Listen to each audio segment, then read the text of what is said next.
Welcome to the Fire Time Podcast, where it's never hot enough, slow is fast, and the way to win is to make it so stupidly easy to buy from you that there's no excuse not to.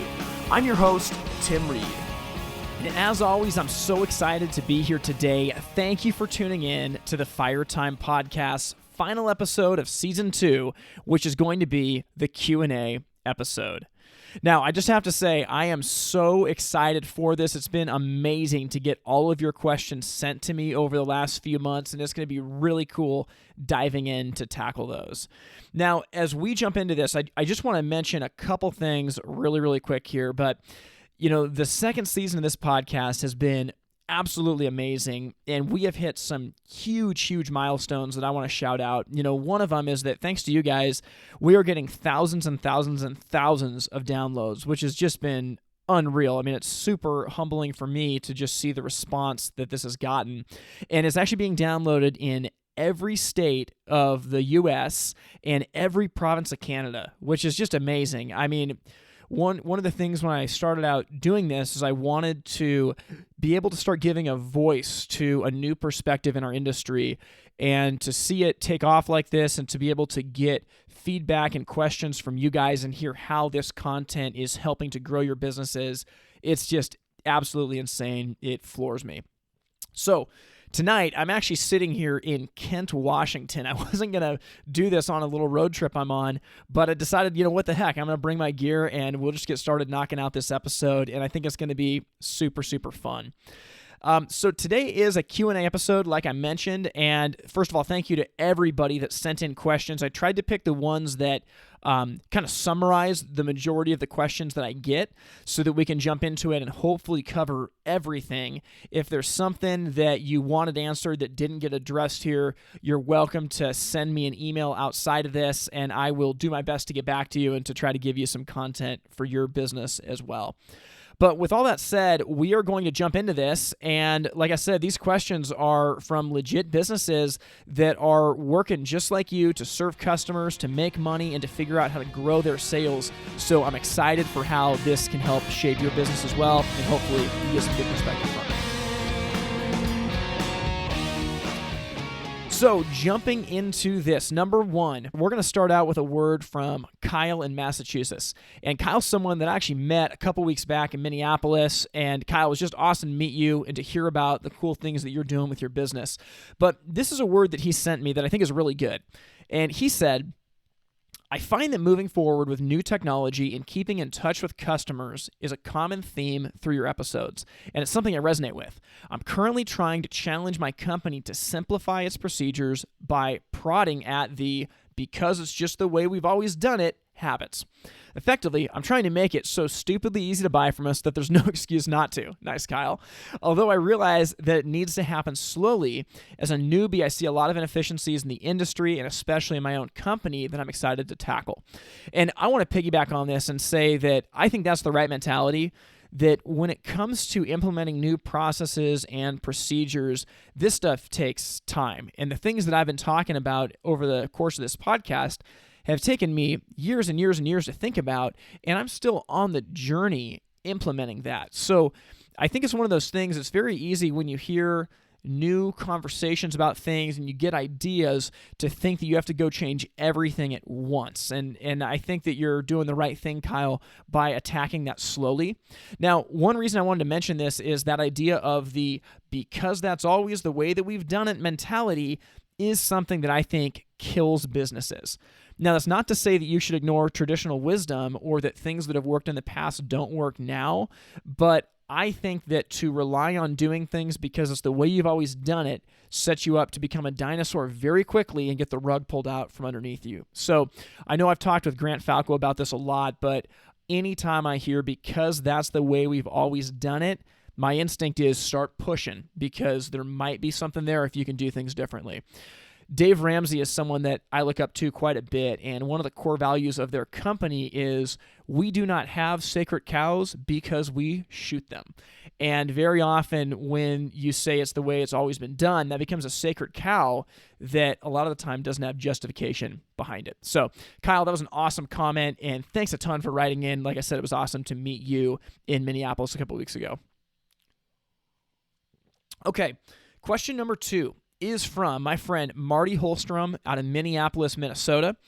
And this is something that Marty asked me when I was teaching a couple weeks back in Minneapolis at HHT Summer Summit, and I thought it was a great question, so I also wanted to address it over the podcast. And what Marty asked is, when I was teaching about digital web strategy and basically how to do your website and your digital marketing properly so that you can make the highest impact with customers for the least amount of dollars spent. And in that, we started talking about the language we should use with customers. And Marty asked me specifically to expand on what it means to only talk about the problems that your customer has. Because that's something that I mention a lot, but I don't know if we've ever actually decided to dive deep on it in the podcast. So Marty, I'm piggybacking your question from last week because I think it's important for the rest of the podcast audience to hear this. But you hear a lot of famous sales teachers talk about solving customers' problems, being customer focused. I think about Zig Ziglar. Donald Miller from StoryBrand articulates this so well. But the idea is that if you are running a business, there's only one reason that your customers are coming to see you. And that one reason is because they have a problem and it needs to be solved. And so anything that comes out of your mouth needs to address the problems that they have and nothing else. Because if you're talking about things outside of their problem, it's just white noise and the customer's tuning you out. An example, this is kind of funny. I haven't told this story in the podcast, but I told it the other day when I was in Kansas City. So I'm getting ready to fly out to Kansas City for a speaking gig. And it's the night before I leave, and me and my wife are hanging out watching Netflix. And all of a sudden we hear this scamper, scamper, scamper across the ceiling of our living room. And we look at each other, and we kind of hear that scamper, scamper, scratch, scratch, scratch again. And we think to ourselves, oh no, we've got mice in between our first and second floor. So I'm sitting here looking to fly out of town in just a day or so. I'm getting ready to leave my wife and children behind. And I'm thinking, I don't want mice in my house. So what do? We jump on the internet. We're trying to find someone that can come out and solve our problem. And I'm just telling you that when we pulled up our computer, we did not have a rational conversation about, what would be really good? I think we should find a great family-owned business. Someone that's been around for 30 years that has a great, a really cute slogan or a really cute, company phrase. No, we thought we have a problem and it needs to be solved. And if the words on your website do not address the problem that I have, I'm hitting the back button and I'm going somewhere else. Now, in that context, that had to do with their website, but this really does apply to a lot of situations that if you're on the sales floor or if you're selling to a builder or if you're talking to a designer, whatever your situation is, if you have a customer, they have a set of problems. And the way that StoryBrand articulates it so well is that if you talk all about yourself, the customer starts to tune you out because they're only there for one reason, and it's to have their problem solved. But when you can speak in a language about the problems that they have and about your solutions to them, all of a sudden the customer starts seeing that you have medicine. So if I'm calling around to these different places and I call and say, hey, can you come get these mice out of my house? I'm on a timeline. I'm trying to get this figured out. And someone starts to tell me about, we're actually booked out 4 weeks because we service so many customers and we started the company 30 years ago, and that's actually led to a lot of repeat business because we're trusted by so many folks, and so that pushes our schedule out. In my mind, I'm tuning it out. I don't care. I'm moving on to the next person. But when someone can look at me and say, hey, Tim, we understand how scary it is to have rodents in your house. That's why we offer 24-hour assistance. Now, it costs a little bit more, but we want to make sure your family is taken care of. All of a sudden, those are answers to my problem. And so the word that I would give is anytime you are saying or writing anything that's going to go in front of your customer, think about, are the words coming out of my mouth solving a problem, or are they talking about me? Because if they're talking about me, it's just white noise, and it doesn't matter. Marty, that was an awesome question, and I hope that does it justice. Okay, so next up is from Rebecca Nestle in Poulsbo, Washington. What's up, Rebecca? Thank you so much for writing in. So she gets kind of personal here, and she asked the question. She says, Tim, I'm curious to know your personal plans and goals for advancing this industry. There are some amazing people at the heart of it. Well, Rebecca, you are absolutely right. There are some incredible people at the heart of this industry. And when I think about my journey, I am approaching my 15th year in this industry, which is really weird to say.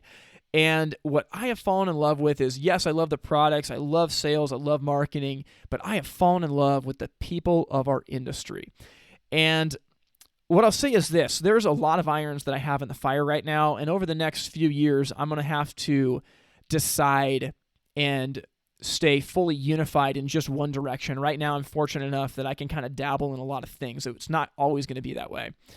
Long term, my goal is to help businesses in this industry win in the new landscape. And over the last 10 years, we've seen business change a ton, and there's a totally new landscape of business that's going on.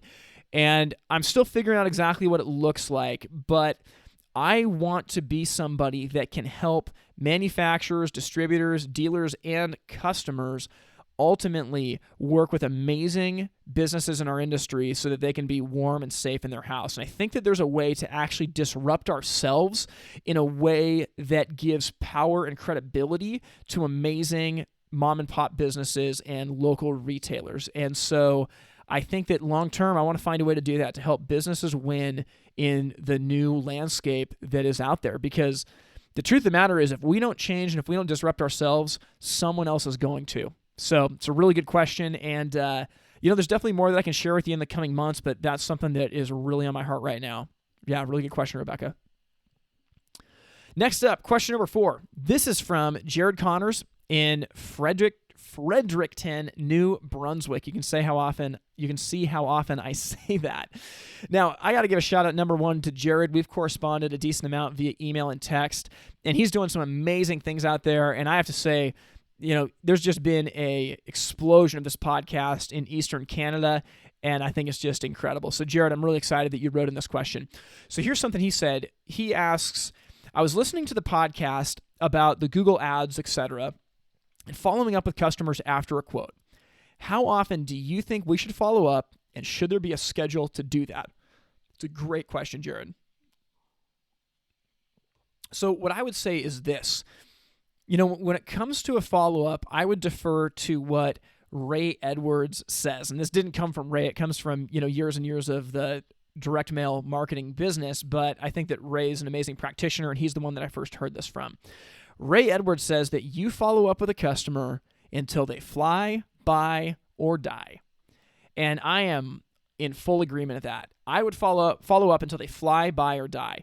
Now, I would recommend a minimum of 7 times. Just bare minimum. And part of that is because the psychology of, they say it takes 7 touches with a business before you're ready to do business with them. I think that Carter and Taylor referenced that when they did the episode here on Closing Commander.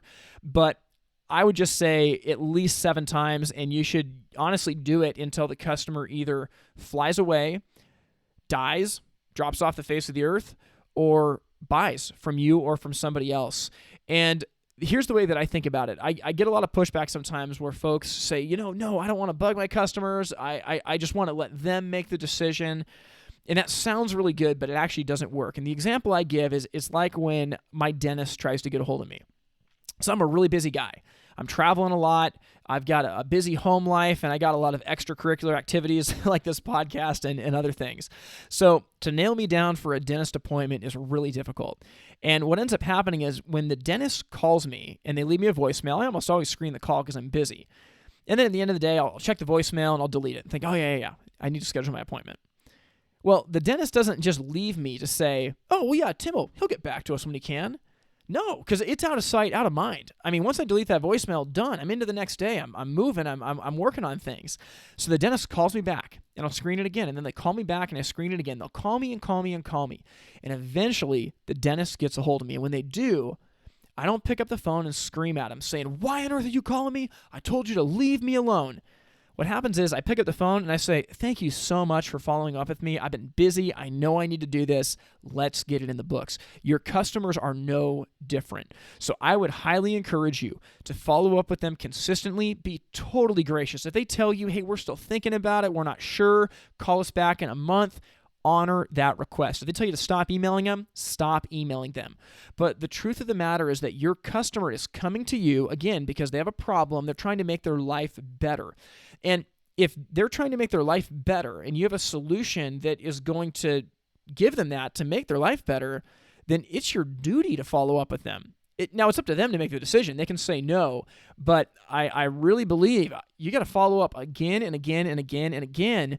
And when I was in Minneapolis last week, I was talking with a couple of folks that work at the Fireside stores out there, Andy and Adam, and they were talking about a huge leap that they'd had in sales recently, and they said, the people that win in sales are the people that follow up.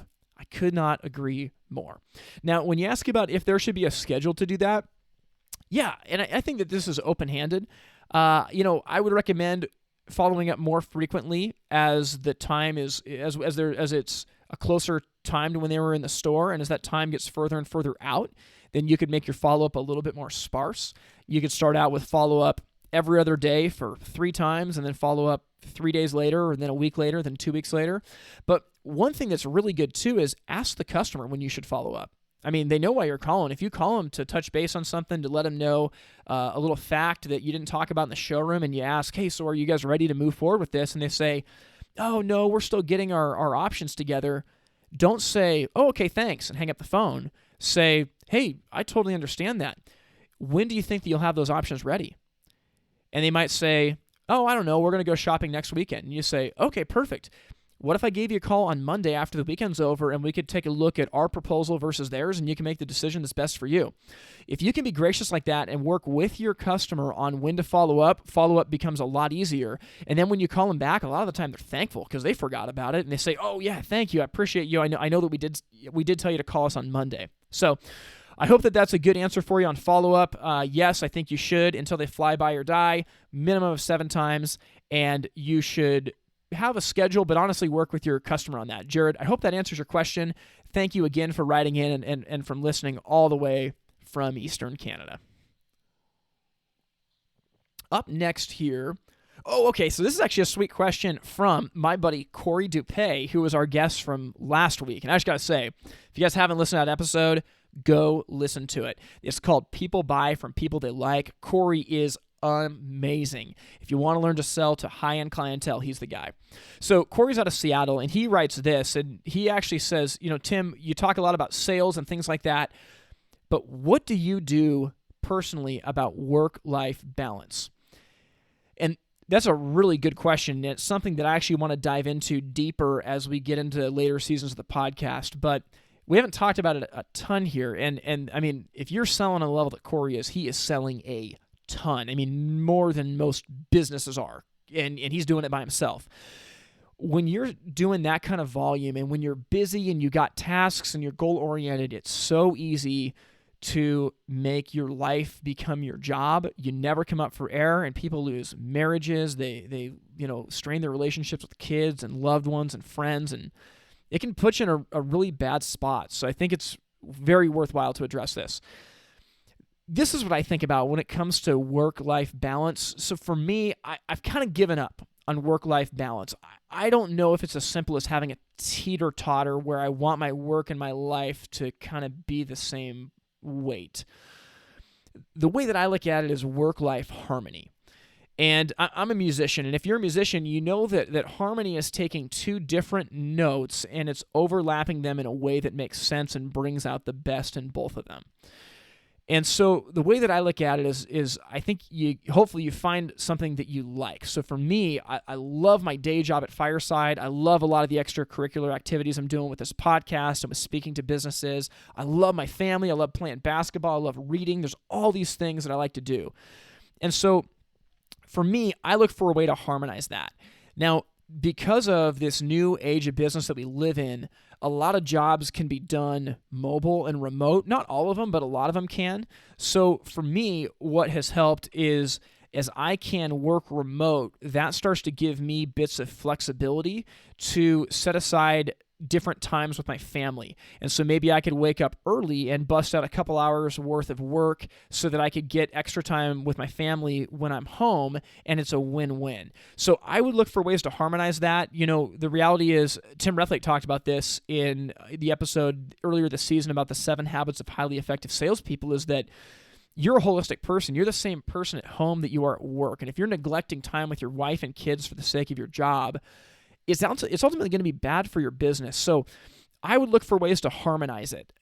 I would look for ways to if it works to bring your family into what you do and to draw clear lines of when you need to be off the grid, be off the grid. So my goal is when I get home from work, I am totally disconnected from anything that's work-related while I'm with my kids for dinner time, while I'm hanging out with my wife after that. Maybe later on at night, if we're watching Netflix or something, I'll bust out my computer and I'll start getting some stuff done. But my thing is that when I'm with the family, distraction is just such a killer. And so my goal is to put my phone away, turn my notifications off, and I'm not perfect at this, but when I'm with my family, I want to be fully present.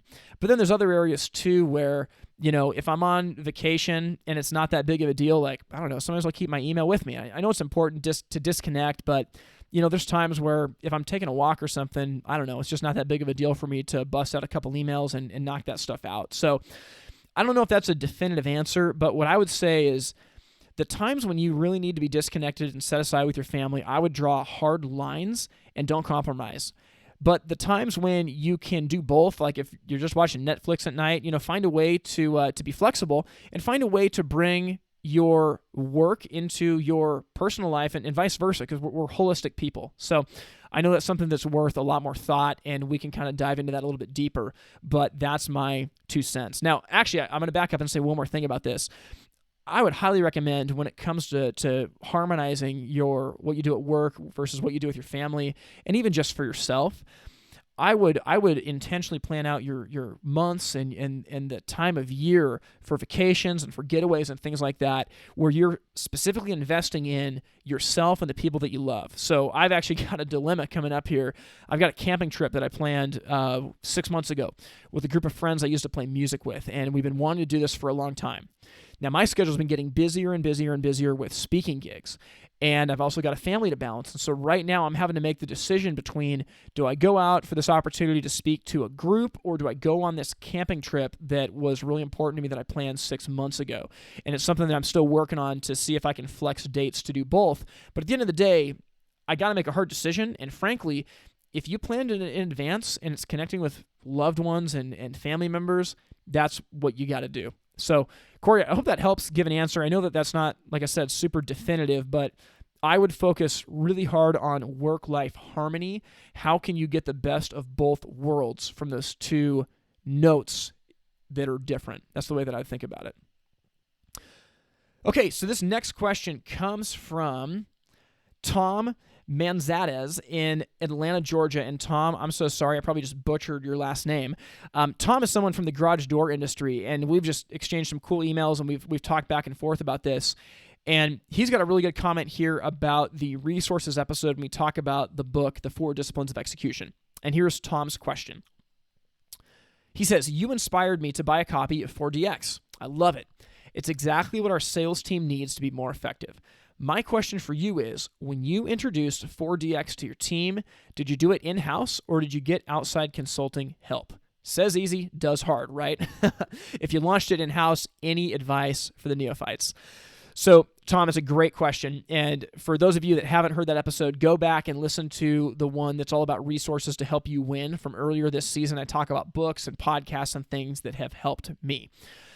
So the 4 Disciplines of Execution is something that I think is just tremendous. I bought this book for a lot of friends. I think it's just an amazing book for learning how to execute on ideas so that they can become reality. I'll give the premise of the book really quick, and you can go back to that episode and listen to it more if you wanted. But basically, the 4 Disciplines of Execution, if you want to be able to execute ideas so that they can become reality, step 1 is you have to focus on the wildly important. So the idea is, when you're setting goals, you can't set goals for things that would just already happen on their own. You have to set goals for giant, hairy, audacious goals and tasks that would never, ever happen unless something intentional switched within your company. So focus on the wildly important. Discipline number 2 is measure lead measures, not lag measures. The short version of this is that lag measures are things that are important but lag behind. So like if you have a margin goal for this month, well, that's great, but the measurement lags behind. So if you have a margin goal for July, you're not going to know what that margin was until you get into August and you can tally the numbers. So it's an important measure, but it doesn't help you achieve anything because you get it so late. A lead measure, on the other hand, is something that is predictive to move the needle on your lag measure, but you also control it. So if your lag measure is, I want to get this margin percentage this month, then you got to start reverse engineering. What are the things I can actually control now that are predictive to help me? So one of those things might be we're going to have our senior estimator double check all of our salespeople's estimates to make sure that they're charging the right materials to the job sites. They're not just throwing stuff in carte blanche because we already quoted it and it's too late. We know that would help improve margin, and we know it's something that we can control. So those are the things that you want to focus on. There's predictive measures that will move the needle in the lag measures that are important. So discipline number 2 is focus on the lead measures. Discipline number 3 is create a compelling scoreboard. And this is just really self-explanatory. You want a public scoreboard, especially for sales teams, where everybody sees who's contributing and who is moving the needle for you. And then number 4 is you create a cadence of accountability. So what I'll say is this, is that when we introduced this, we started it at the beginning of the year. And I'd been explaining for the few weeks prior to this the difference between lead and lag measures. So my team was starting to think a little bit about measuring the things that we could control that were predictive to move the needle. So the way that we did it, I got a young guy on my staff, and I told him, his name's Eric, and I said, Eric, your job for this meeting is to make us the best Bloody Marys that we've ever had. So Eric goes and he brings in bacon and asparagus and green olives, and he's got this giant pitcher of Bloody Mary mix. And we've carved out a half day.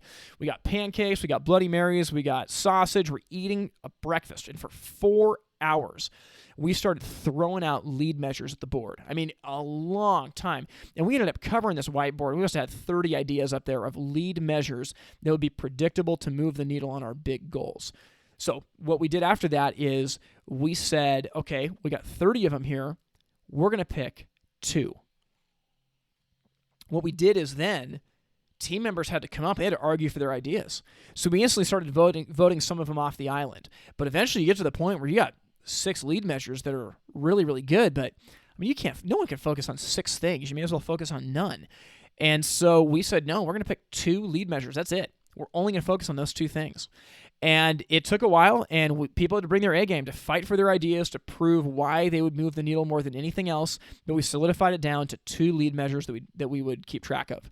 After that, I had to work on creating a scoreboard and figuring out, as the leader, how can I measure these lead measures, because it's not something that we'd done before, and that takes a lot of time for a leader. And then after that, we decided that we would have a weekly WIG meeting. Now again, WIG stands for Wildly Important Goal. We met off-site at a coffee shop.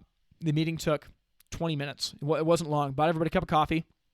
We said in the meeting, there's no whirlwind allowed, so no cell phones, no laptops. It's done. It's off. And if anyone starts bringing whirlwind conversation into the meeting, like complaining about an installer or something you can't control or a problem job, whatever it is, if that whirlwind gets brought into the meeting, we instantly stop the meeting. We say, nope, the whirlwind stays outside.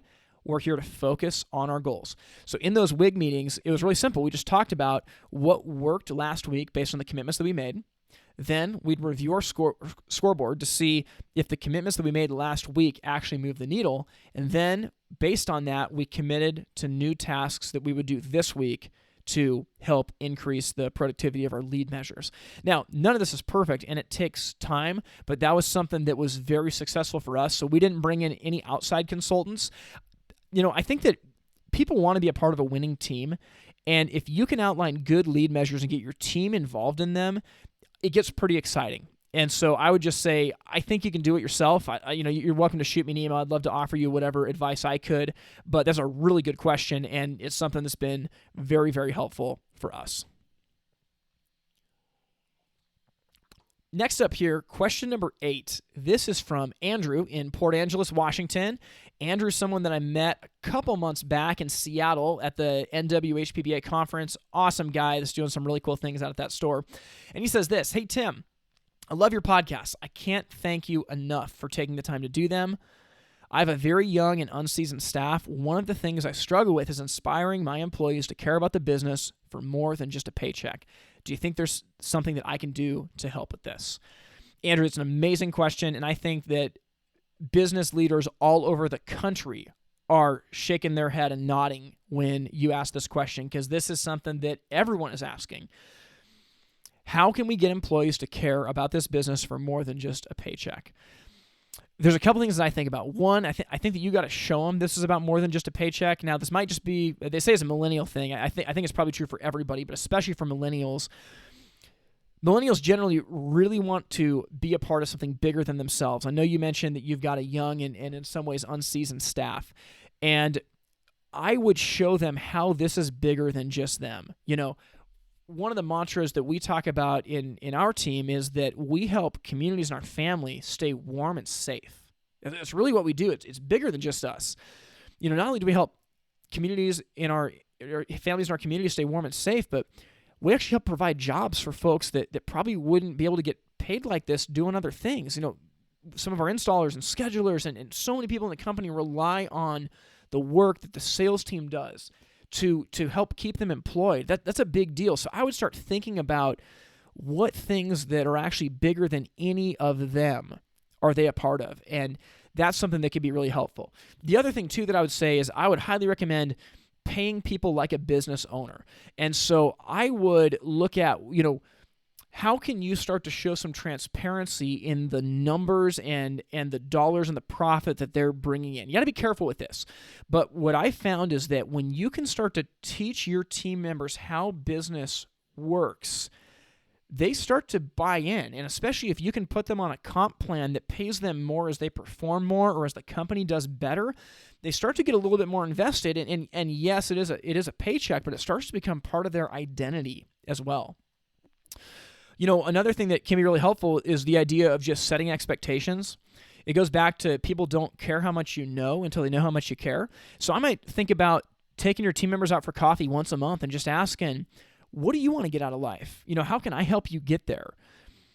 You can say, I don't know if we've ever talked about the expectations for your job. And I can imagine that'd be really confusing and sometimes frustrating to not fully know what's expected of you. I would love to lay out these expectations, because if you do this stuff, you can win, and I know that I can help get you to where you want to go. Andrew, there's not a quick and easy answer for this, but I do think it's possible by setting expectations and starting to work with and pay people like a business owner, get them to start thinking about the business holistically. I'd imagine that could be really helpful. I heard a guy one time from Chick-fil-A talk about the 3 Ps. And he says if you can show someone the 3 Ps, they're going to stay with you for a long, long, long time. Maybe not forever, for a long time. Number 1 is purpose. To say, hey, here's the purpose of why you're here. This is what we're all about. Next is the pay. Because of the purpose and why we think this is such a big deal, we're going to pay you this way, because this is really important. We want you to be taken care of to be able to create a life for yourself. The 3rd P is the plan. To say, I know that right now you're not making what you want to make, but here's what we see for you in the future. If you can do this and hit these marks, then in a year, this is where you can go. After that, you can go here. And I think that that's a really, really good mantra to have. So Andrew, hopefully you get some good advice in there about what you can do to help employees become more than just people that work for a paycheck. Okay, so next up here, this one's great. So this one comes from Peter Parsons at Corner Brook, Newfoundland. And I got to say that Peter, we've exchanged emails, and he's doing some really cool things out there. My buddy Grant actually met him when he went out to go speak at Compact Appliances a little while ago. But Peter is from Newfoundland, and I literally had to look that up on the map. I was like, wait, where is this? And what I realized, I'm in the Pacific Northwest. I live in Portland, Oregon. And we're on the Pacific time zone. That Peter is actually 4 hours ahead of me. It's crazy. I mean, like almost other side of the world kind of stuff. So amazing, Peter, that you're listening to this. And I just got to say, what you're doing will make a difference. And I think that you are on to just some awesome stuff over there. So anyway, here's what Peter asks. He says, I believe in training. Employees must be safe on the job site with the latest fall protection, power line hazards, and other safety courses. But the courses that you pay for, like, gas installer courses or certifications where the employer pays for the course, in those situations, the employee is the one who's certified. And if that employee leaves, they take the certification with them. So how do you convince employers to train people with specific industry training, knowing fully well that they could walk anytime and take that certification with them? Whew, wow. Really, really good question. I think it comes down to there is a part of that that's the risk of doing business, that you got to have trained people. And I think that what you got to do is you got to look at what are your alternatives. I think it was John Maxwell that talked about how in business you have two options. Option one is you can invest in your people, you can train them, you can send them to conferences, you can teach them to think like a business owner, you can pay them like a business owner, and in return, they get really smart, they make your company a ton of money, they're an amazing employee, and eventually they leave to go somewhere else. The alternative is you don't train your people, you don't invest in them, they stink, they suck up your payroll, and they never leave. I mean, which one of those would you rather have? I mean, we all know the answer to that question. So, Peter, to answer that, I'm with John Maxwell in his answer there. But I think it goes back to the question that Andrew asked is, how can you show your team members that you're investing in them, that you have a plan for them to win, and outline and just ask them, hey, where do you want to be in 5 years? What kind of money do you want to make? What position do you want to be in? And, I mean, maybe they want more money than you can pay them. And I mean, maybe what you got to do is you got to put them on a full commission plan with sales and you say, look, if you can sell this much, you can make this much money. But outside of that, I can only pay you this much. So here's what I can do. Over the next 2 years, I can start teaching you these skills that you're going to need in a future job. But I'm going to teach them to you while you're working for me. And my goal over these next 2 years while you're preparing for your next step is that you work on hiring and training your replacement. That's not a perfect answer, but that's one thing that you could do to start to grow that. But I think that, to get people to buy in and to not move, people want to be cared for. Money is important, but it's not everything. Flexibility, being able to harmonize your work and your personal life, those are really important things. Feeling like you're connected, like you're making a difference. And so where I would probably start, if you go download my ebook, Roadmap to Success, Chapter 1 is all about expectations and goal setting. And so that's something that I would just think a lot about with your team members. Go through what are the expectations, show them how they can win, teach them how to set goals, and I think that you're going to have more success than failure with that. Yeah, Peter, that's a really, really good question. And actually, Peter's got a follow-up question here. So he asks, when to book or not to book? Each season, sales can change, and the hearth industry can change quickly. Do you recommend to buy into booking programs from manufacturers in the spring for the fall seasons? There can be some big money tied up, and was just wondering what you guys do. Well, I might upset some people here, which is, of course, not what I want to do on the podcast. I want to be, no, that's okay. I'm going to give a real opinion here. It's going to be contextual to your business. There have been many businesses that have succeeded with early buys and with booking programs. We personally do not do any of it. We do absolutely zero. And that's the way that it's been for a while. I personally do not think that the money you save is worth the extreme risk and financial commitment of early buys. Now, this could be contextual to your business. So depending on where you are and who your distributors and manufacturers are that you work with, there might be something different where they can mitigate the risk or make it really worth your while. But where we are, we don't do that. And the reason why is because things change so quickly. They really do. And it can be so tough if you're a dealer and, if you order $500,000 worth of product from manufacturer and something becomes obsolete or there's a regulation change or a design change, man, you could be sitting on a lot of products. So I guess I'll preface this by saying if your manufacturer and your distributor can work with you to mitigate that risk, then you can turn it into a win-win situation. But what I'm not a fan of is a sales rep coming in and just saying, well, hey, when can you get your early buy? This is the way that you're going to be able to maintain your pricing. Hope you can do it. See you later. I'm not a fan of that. I think that there's better ways to go about it. So hope that was a good answer to your question, Peter.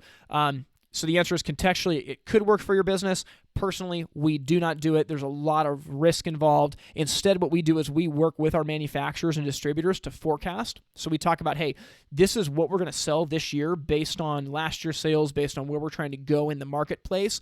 And so if you want to ramp up your production to be in line with that, then we're going to try to take the stuff out of your barn quickly. And we found that as long as you can accurately or somewhat accurately forecast, that will work very much the same as an early buy, but there's a way to share the risk so it's not all on the dealer. Really good question. Okay, here's just a miscellaneous question that came through from somebody else. It says, Tim, we have never set sales goals before.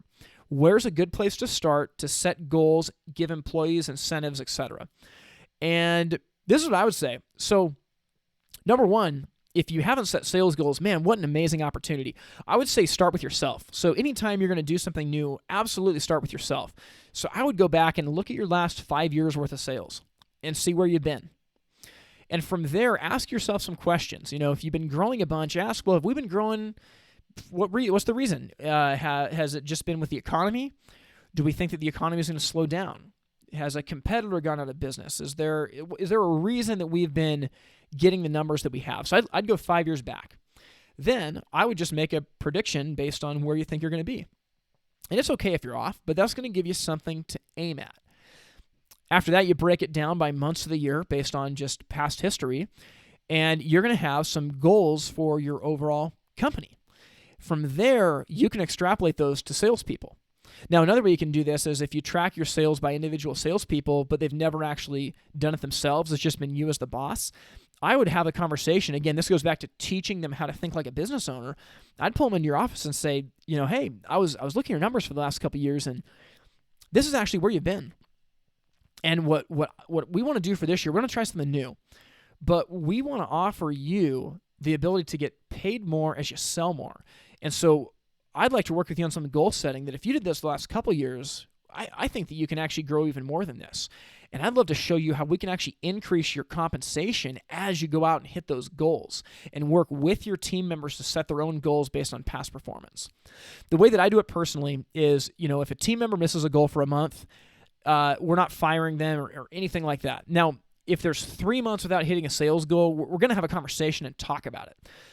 Very often there's things that they can be doing differently or more intentionally to get those numbers up. But sometimes it falls on me as the leader, and sometimes it falls on other things like how's our advertising and our marketing doing? How is our customer experience going and the smoothness in which we schedule and communicate? I look at this as a three-pronged approach where you've got advertising and marketing on one side, you've got the work your salesperson does on the other side, and then finally you've got your customer experience and the smoothness of your install on the other.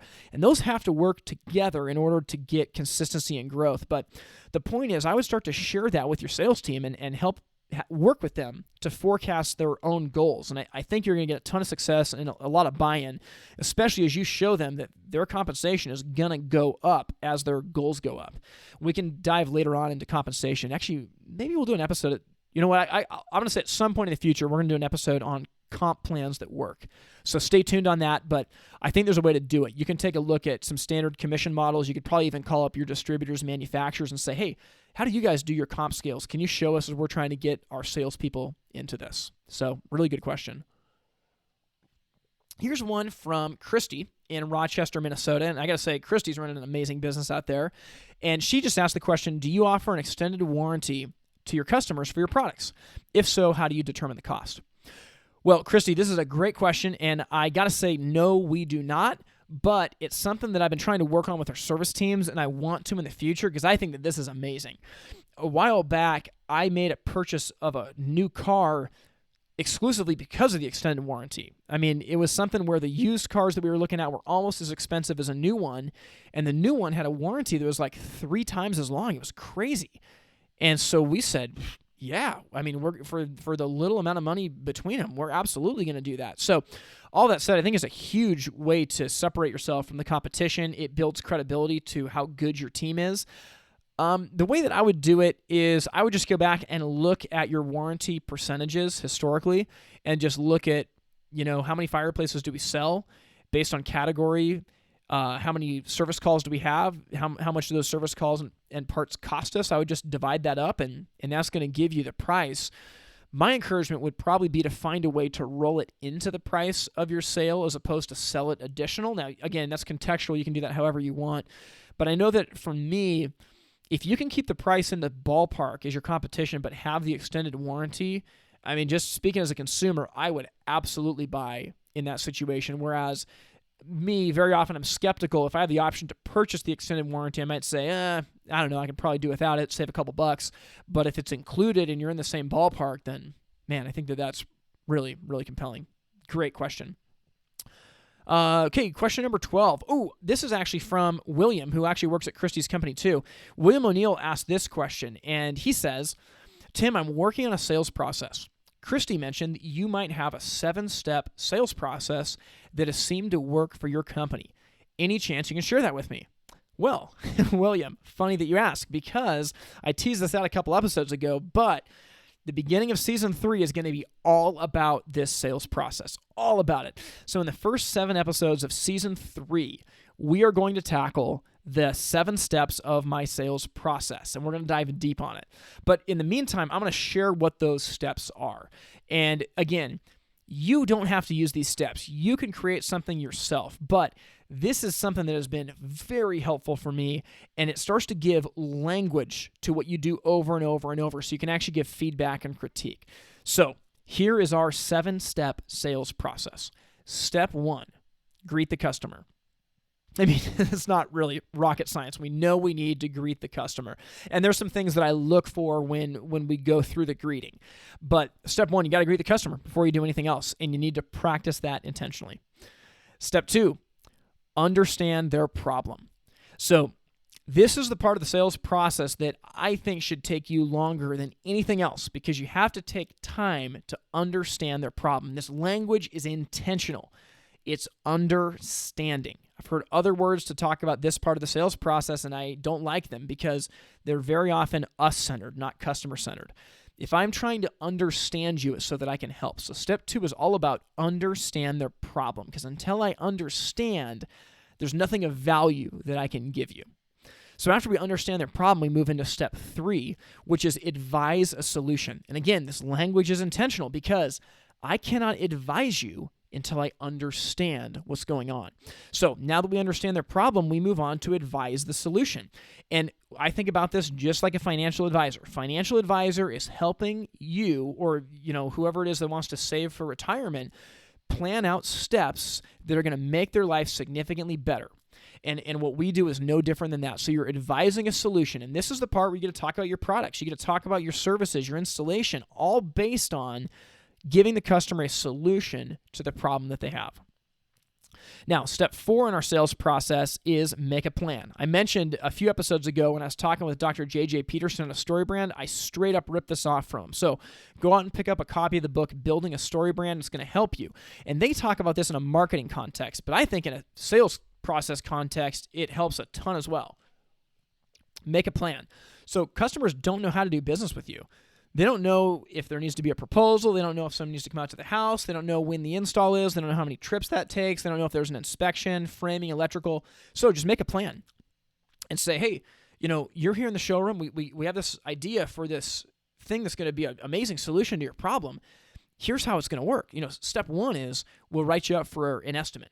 Step 2, we'll take care of this, that, and the other. Step 3, we'll do this. And step 4, we'll install it. Whatever it is, but make a plan for the customer. If you can make a plan and show them how if you do this, then you do this, and then you do this, you're going to see success, and you're going to have that life that you have wanted. So make a plan is step 4. Step 5, call to action. So now that you've made a plan, the natural thing is call to action. So whatever step 1 of the plan is, you call them to action right then and there. So if the plan is, hey, step 1, get a free written estimate. Step 2, we'll come out to your house to take a look at it. Step 3, we're going to install that safely. The call to action is, so get started with an estimate today. And be totally confident in that. Be totally confident. If they say no, you always think about a next step. And this is something that I always talk about with my teams. There's always a next step. There's always a next step. Until the customer tells you, no, I do not want to do business with you, or no, I decided I'm not going to do the project, think about what the next step is. So maybe you say, so how about we write up that estimate today? You say, I'm just looking. I'm not really too sure. You can say, hey, no problem at all. What if I sent you an email of some before and after pictures of this fireplace? That could look really good, and it could at least get the process started. Many customers are going to say yes to that. Maybe they say no, and you got to think, okay, well, you know what?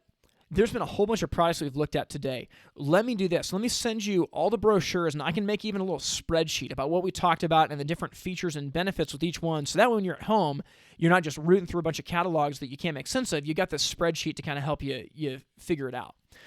if you can keep establishing a next step, those are actually all calls to action. They're saying, are you ready to buy from me? And the customer says no. And you say, okay. Well, what if I gave you this piece of information? When they say yes, the customer is saying, I'm not ready to buy from you, but I'm getting closer. And I'm getting closer. I'm getting closer. Keep massaging that, and there's always a next step. Now, with this, you need to make sure that you're giving value every time. Don't just waste the customer's time, but always establish a next step. So, step 5 in the sales process is call them to action. It's the reason that they're coming to see you. Step 6 is pursue. And this is just about follow-up. Pursue the job. In the episode that I did about Closing Commander, Closing Commander is just an unbelievable tool that you can use, but there's all kinds of things that you can do to stay on top of that. And sales is about pursuit. It really is. And I would say that, again, going back to it, the salespeople that follow up are the salespeople that win. And if you're someone that's not following up with your customers, I'm sorry, you're just an order taker. You're not a salesperson, because to be a salesperson, it's a game of follow-up. It's a game of arithmetic and communication and self-awareness over and over and over again. So step 6 is you pursue that job. Step 7 is gratitude. After the customer's done business with you, find a way to show gratitude. A Starbucks card, a Target card, a thank you letter. Do something. Ask for a referral. Say, I can't believe that this turned out so good. Thank you for the opportunity. Is there anybody else you know of that needs this same service? But show gratitude. If you can follow those 7 steps, you're going to win. I know that's a very quick overview, and we're going to dive deep on that next season. Okay, last part of this episode here comes from Jim Adams out of Spokane, Washington. And I got to give a shout out to Jim. Jim actually sent me a copy of a parenting book recently that has just been unreal. I've been going through it and I'm loving it. So Jim, thanks for looking out for me there. So Jim, this is a comment that he had, and I think it's really cool. He says this. He writes me and says, Tim, so I walked into a dealer today. He was in the process of talking to a customer about a particularly tricky removal and replacement of a gas fireplace. He was quoting a unit that I sell, so I helped him through some details and we came up with a quote, all in about 15 minutes. I wish I was recording the conversation, because when he gave his customer the quote, the first words out of her mouth were verbatim. Finally, someone who can solve my problem. She didn't even balk at the price. It opened up a great door to talk with my dealer later about customers wanting speed, convenience, and someone who simply tries to figure out their problem and work towards a solution. Blessings. Jim, that's the heart of it. That is the heart of this podcast, is helping make it so stupidly easy to do business with us that there's no excuse not to. In this case, Jim was there. They worked with this client in a way that was fast, that was convenient. They took the roadblocks out of the way. They helped her. They presented her the quote, and they made it so easy. And she said, finally, someone can solve my problem, and she purchased. I want to end the Q&A on that note, because I think that is just an amazing story. And I think that there's stories like this popping up all over North America as people are starting to think about, how can I work with this in a way that makes sense to the consumer? How can I make it easy, painless, and fast for them? So, first of all, thank you to everybody who has listened to this. Just amazing. Thank you to the people that sent their questions in. I think that there's a ton of value in these episodes, and I know that you might think your question only applies to you, but I guarantee that people all over the place have these same questions, and they are benefiting from you right now.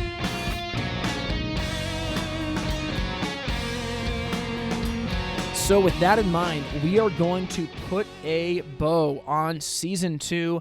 I know I've mentioned it, but thank you so much for listening. We are going to come back in September. I believe it's going to be the Tuesday after Labor Day with Season 3.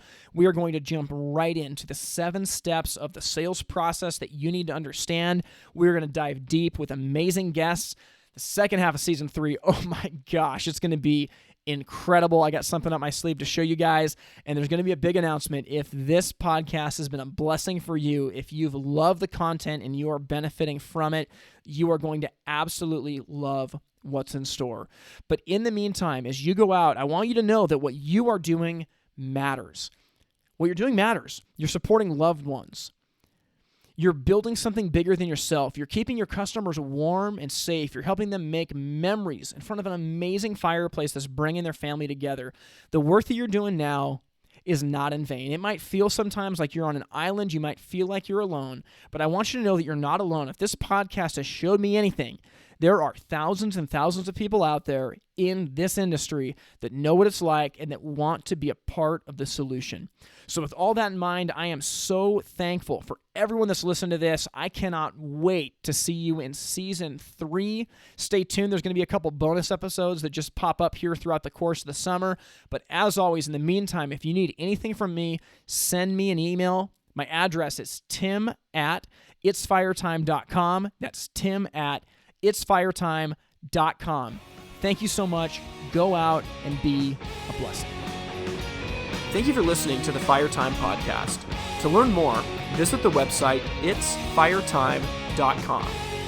Music from this episode was written and recorded by In Bloom out of Portland, Oregon. We thank you for listening to the Fire Time Podcast, where it's never hot enough, slow is fast, and the way to win is to make it so stupidly easy to buy from you that there's no excuse not to. We'll see you next time.